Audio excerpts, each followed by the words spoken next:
Bilang bahagi ng mas pinaigting na pakikipag-ugnayan ng pulisya sa mamamayan, matagumpay na naisagawa ng Regional Police Community Affairs and Development Unit 4A sa pamumuno ni Police Colonel Mildred E. Patam ang isang outreach program at information awareness drive sa Sitio Buntog, Barangay Canlubang, Calamba City, Laguna. Sa pakikipagtulungan ng Napolcom Calabarzon, ARCAD Proper A, Calamba Component City Police Station, RMFB Corao at Nariag, matagumpay na naibigay ang libreng legal consultation, libreng eyeglasses, libreng medical consultation at libreng lugaw para sa mga senior citizen ng nasabing lugar. Bukod pa dyan, nakatanggap din ng food packs at loaf bread ang mga benepisyaryo. Kasabay ng nasabing aktibidad, isinagawa rin ang pamamahagi ng impormasyon hinggil sa crime prevention, rape awareness at Violence Against Women and Their Children Act na naglalayong magbigay kaalaman at dagdag proteksyon.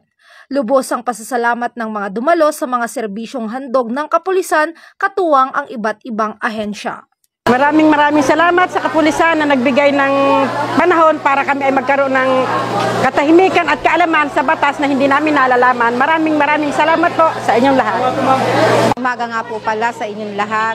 Maraming salamat po sa mga kapulisan na muli pong bumalik sa amin. Okay, sunod po itong row po dito. Pila po tayo. At na naman po ng pagkakataon na magkaroon ng mga senyor ng salamin. Kaya kami po ay lubos na nagpapasalamat po sa grupo po ng mga pumunta rito, mga kapulisan. Salamat po sa inyo. Ang ganitong mga gawain ay nagbibigay ng tiwala ng mamamayan sa kapulisan at nakakatulong sa pagbibigay ng serbisyong may malasakit para sa komunidad.